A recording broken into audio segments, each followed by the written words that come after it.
Lesson number 5. Magbigay ka ng solusyon sa problema ng ibang tao. Kung merong common denominator ang mga mayayaman at successful na tao, ito yun. Palagi silang nagbibigay ng solusyon sa problema ng karamihan. Pero ito naman ang common misconception ng karamihan pagdating sa pagpapayaman. Ito daw ay masama, mananapa raw ng ibang tao at hindi raw gusto ng Diyos ang mga taong mayaman.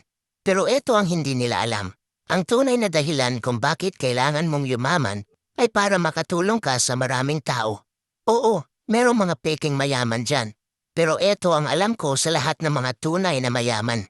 Nagbibigay muna sila ng value at serbisyo sa karamihan bago sila naging ganap na mayaman. Kailangan mo munang magbigay bago ka may makukuha.